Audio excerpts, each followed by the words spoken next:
In this lesson, we'll look at the Android developer's website. It's an important tool, and Google has recently made significant improvements in its content and organization.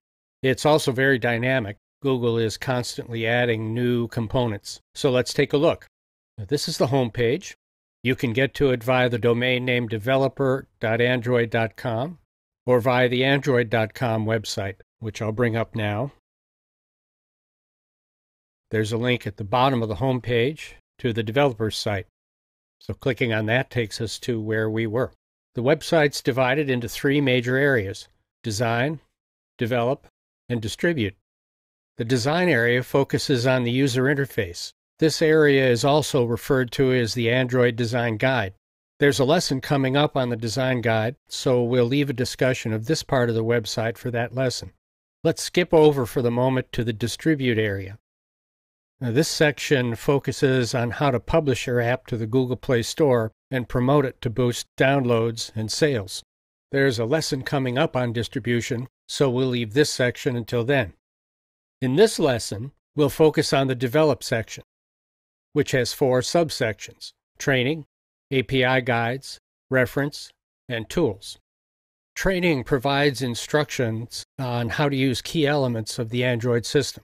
Let me show you a typical example. Within Getting Started, we'll pick Building a Dynamic UI with Fragments, and let's pick Creating a Fragment. Lessons provide a summary of what the lesson teaches you, references to other lessons, and links to samples if they're included in the lesson. It includes text descriptions of concepts and technology, examples of Java code needed to achieve the target goal of the lesson, and examples of any XML that's also needed. At this point, you're probably thinking, wow, with all of these lessons on the Android site, why do I need a course from Infinite Skills? It's a good question, and here's the answer, which has multiple parts. First, as you'll see after you've scanned through the Android website, the amount of information is truly overwhelming. One aspect of this course is that it will help you make sense of the Android site, including the developer site, and guide you through it. Second, this course will build on the Android site. We think the Android site is a great resource for developers, and we're not going to ignore it or try to duplicate it. We'll be referencing the Android site in our lessons. We think it's great that Google is constantly working to expand and improve the Android site. Third, we'll provide sample apps to complement those already available from the Android site. Google hasn't yet covered all the bases with examples. Fourth, different people learn using different senses. Some like to read, others like images and graphics, still others like to listen, and so on. This course uses multimedia to leverage as many of those senses as possible. Fifth, this course isn't a substitute for the Android website. Even after you've finished this course and started developing your own apps, you'll continue using the Android site constantly for reference. One of the objectives of this course is to make you as comfortable and familiar as possible with the Android website. Now let's take a look at the API guides.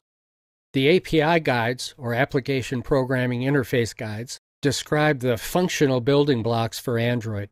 It's these elements that the course is built around. I like the graphic Google has used here, showing various elements falling into place. When you're designing and building apps, it's these elements you'll be thinking about and using to construct your apps. Let's look at an example of an API guide description. Some of them are listed within a hierarchy. So let's click on User Interface, Input Controls, and Buttons. The document contains a summary of links to document sections within this document. Click on that, you're taken further down in the page. Key classes with links to their descriptions. If you click on Button, it takes you to a description of the button class, and we'll be looking at these class descriptions in a moment. So let's go back. The API guides contain text descriptions, XML code examples, and Java code examples. Now let's look at the reference section. The reference section describes the nitty-gritty detail of Android functionality. As an example, I'll click on the Android animation package of classes, and within that, the animator class. and we'll just scan down the page to see what it includes.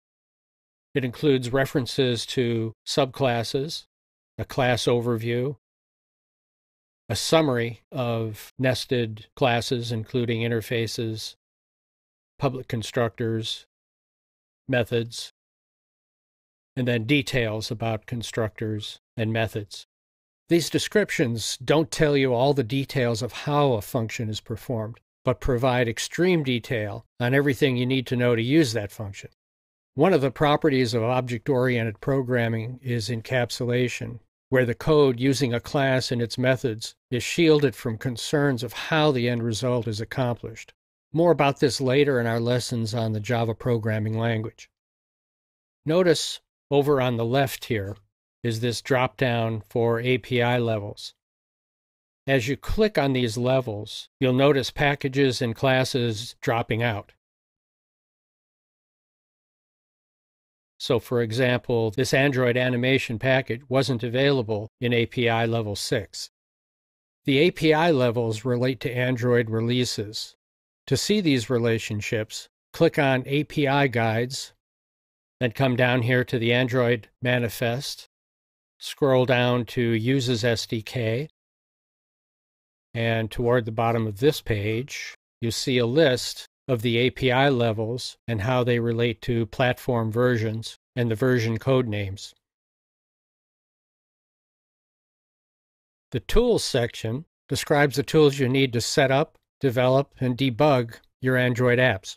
I discuss a number of these in detail in other lessons, so we won't dwell on them here. So there you have it, a quick look at the Android developer's website. Before you go on to the next lesson, I recommend that you stop here and take a few minutes to scan through the website on your own. Click around a bit to get an additional feel for what's there. And remember, we'll be coming back to the Android site frequently during this course.